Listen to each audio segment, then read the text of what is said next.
Good morning, everybody. I'm Dr. Nitin Joshi, Professor in Neurology with teaching experience of 25 years, working as consultant neurosurgeon in Panvel. Today, we will discuss one question, and that is the role of ACE inhibitors or ARBs in renal diseases. Actually, ACE inhibitors or ACE inhibitors or ARBs are anti-hypertensive group of drugs. ACE inhibitors or ACE inhibitors are the drugs which inhibit angiotensin converting enzyme. Angiotensin converting enzyme is responsible for conversion of angiotensin 1, which is inactive, into active angiotensin 2 hormone. Angiotensin 2 is the most active hormone of renin-angiotensin-aldosterone system. The most common drugs which are used in practice are captopril, enalapril and ramipril. Overall effect of ACE inhibitors is prevention of formation of angiotensin 2 from angiotensin 1. This most active hormone, angiotensin 2, brings about its action by acting through type 1 and type 2 angiotensin 2 receptors. These receptors can be blocked by the blockers which are called as angiotensin receptor blockers. These drugs which are commonly used in practice are losartan potassium, telmisartan. They block the angiotensin 2 receptors type 1 and type 2. Thus, they prevent the action of angiotensin 2. Overall effect, angiotensin converting enzyme inhibitors or ARBs prevent the action of active hormone angiotensin 2. Now, the use of ARBs or angiotensin converting enzymes in the renal fibrosis, reduction in the renal mass and in the deterioration of renal function. How they are useful?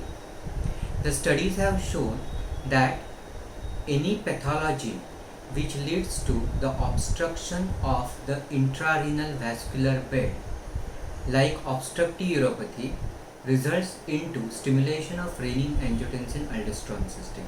Second, studies have also shown that whenever there is glomerulosclerosis from any etiology, ultimately it leads to stimulation of renin-angiotensin-aldosterone system.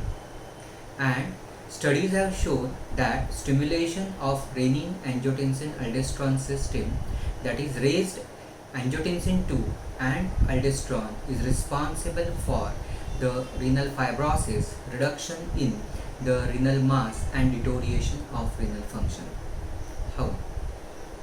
That whenever there is stimulation of renin-angiotensin-aldosterone system, because of the action of angiotensin 2 on zona glomerulosa of adrenal cortex, there is increased synthesis and release of hormone aldosterone. Aldosterone is responsible for the fibrosis because of one, that it increases the reactive oxygen species, that is stress. Second, that is it is responsible for the renal any vascular fibrosis because of direct action of hormone aldosterone in the corticoid receptor present in the vascular smooth muscle of the vessels. Aldosterone is also responsible for increased expression of transforming growth factor beta. It is a growth hormone which is responsible for decreased activity of MMPs. These MMPs are the enzymes which are responsible for degradation of extracellular matrix. Also, whenever there is increased angiotensin 2, this angiotensin 2 is responsible for the expression of certain cytokines and growth hormones, particularly the transforming growth factor beta and basic fibroblast growth factor. In response to various cytokines and growth hormones, the mesangial cells, particularly the glomerular mesangial cells, they respond by hypertrophy and hyperplasia. Hypertrophy, that is increase in the size as well as number. These glomerular mesangial cells normally they surround and support the glomerular capillary loops.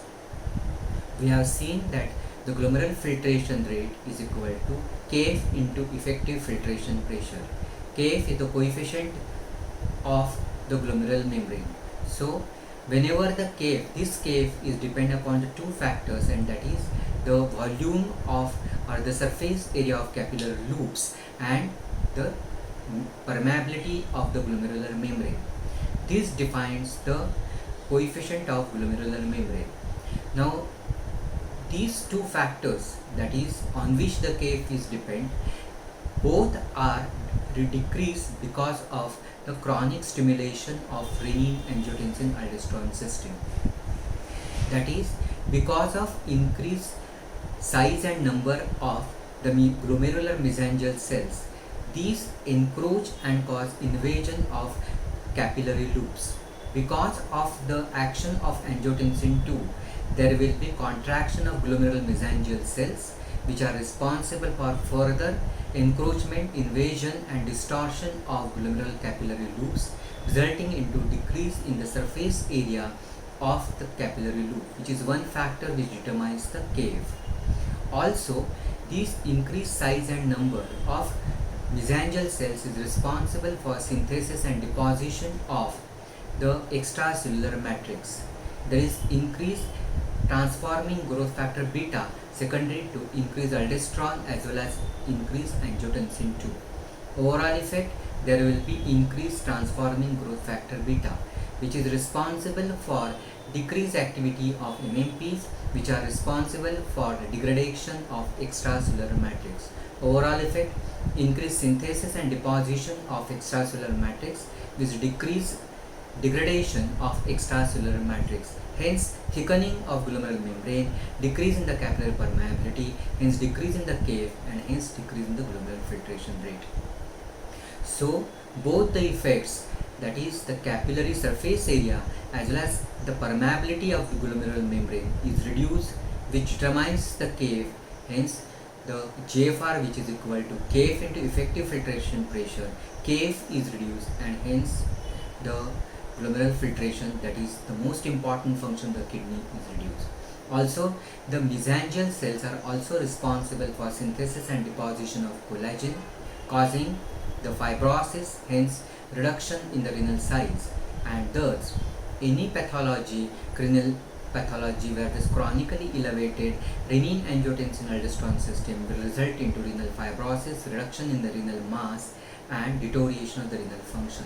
This is all because of elevated angiotensin 2, and so inhibition of angiotensin 2 by angiotensin 2 receptor blockers, that is ARBs, or prevention of formation of angiotensin 2 by angiotensin converting enzyme inhibitors, the presented therapeutic approach so as to prevent or slow down the progression of various renal diseases, particularly CKD.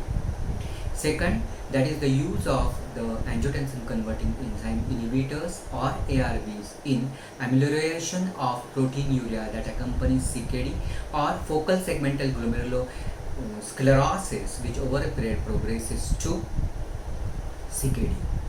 Now, we have seen that the glomerular membrane is responsible for ultrafiltration of plasma. Ultrafiltration, that is passage of water and water-soluble small molecular weight substances dissolved in water, but does not allow passage of large molecular weight substances like proteins, RBCs and WBCs. This ultrafiltrate, therefore, is all the constituents of plasma except large molecular weight proteins, RBCs and WBCs. This is due to the selective permeability of glomerular membrane. This glomerular membrane is consisting of three layers. From inside to out, they are: one, fenestrated specialized endothelial cells of the capillary loop; second, basement membrane; and third, that is the pedicles resting on the basement membrane. The selective permeability is due to the specific size of the pores or holes of fenestrated endothelial cells as well as gap between the clefts of the pedicles.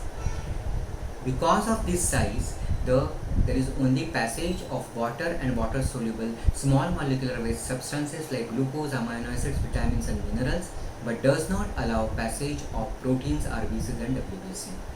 Whenever there is any chronic renal pathology, there is chronic stimulation of renin-angiotensin aldosterone system because of the obstruction to the vascular bed.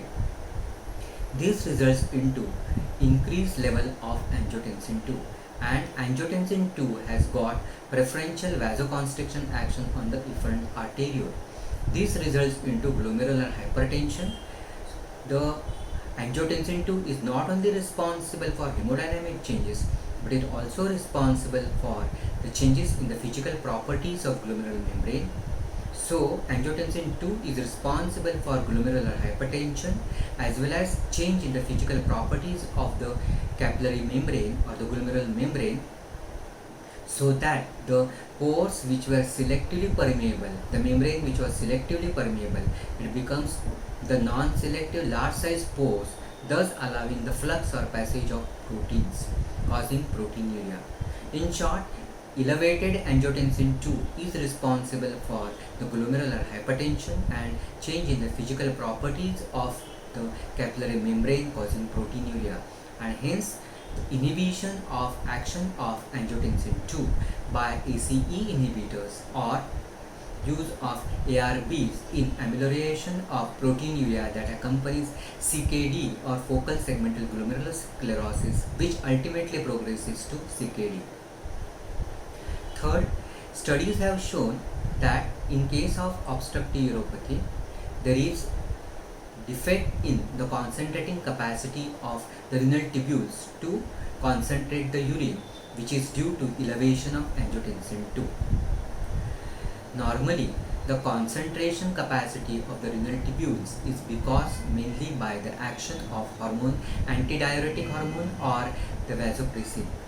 This vasopressin or the antidiuretic hormone acts principally on the principal cells of the collecting tubule and duct and partly on the distal part of the distal converted tubule.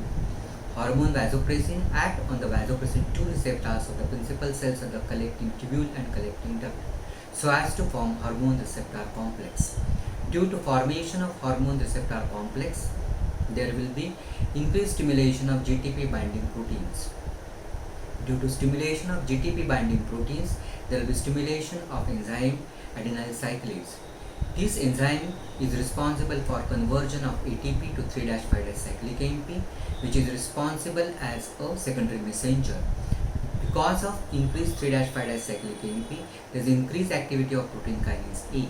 Protein kinase A is responsible for synthesis of vesicles containing the aquaporin 2 water protein channels. These vesicles fuse on the luminal side of the tubular cells.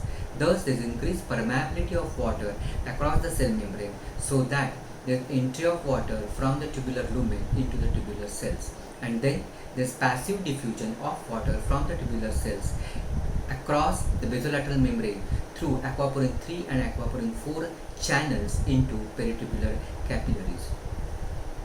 Thus, there is increased facultative reabsorption of water due to vasopressin. But this action is because of aquaporin 2 water channel proteins. Studies have shown that whenever there is obstructive uropathy, because of obstruction to the intrarenal vascular bed, stimulation of renin-angiotensin-aldosterone system, increased angiotensin 2. Angiotensin 2 is responsible for downregulation of expression of aquaporin 2 water channel proteins. Thus, there is decreased facultative reabsorption of water, causing more and more loss of water in urine, causing polyuria or diuresis. And so, whenever there is polyuria or diuresis in obstructive uropathy, it is suggested that the angiotensin 2 elevation can be blocked by angiotensin converting enzyme inhibitors or ARBs, thereby correcting polyuria or diuresis of obstructive uropathy. Thus, we have seen that in various diseases, the ARBs or the angiotensin converting enzyme inhibitors are useful.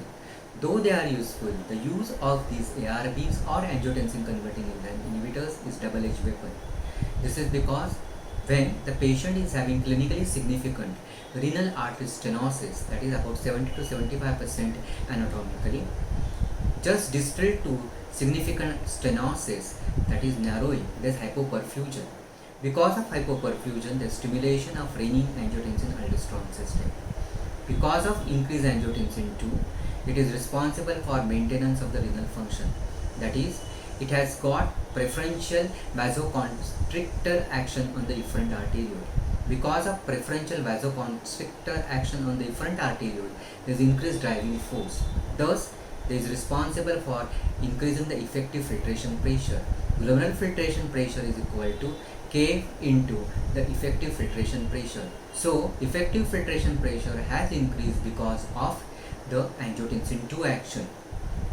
But angiotensin II also has got systemic actions. The two actions which are responsible for regulation of BP is vasoconstrictor action and volume expansion.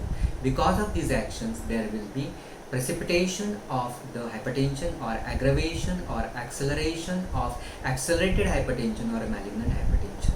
In this scenario, if the angiotensin group of drugs, that is ACE inhibitors or ARBs, are used, then there may be inhibition of systemic actions of angiotensin II, that is vasoconstrictor action and volume expansion action, and so there may be the control of BP, but there will be local action of angiotensin II, which is protective, which is preferential vasoconstrictor action on the efferent arteriole, which is responsible for maintenance of the glomerular filtration rate through effective filtration pressure is lost.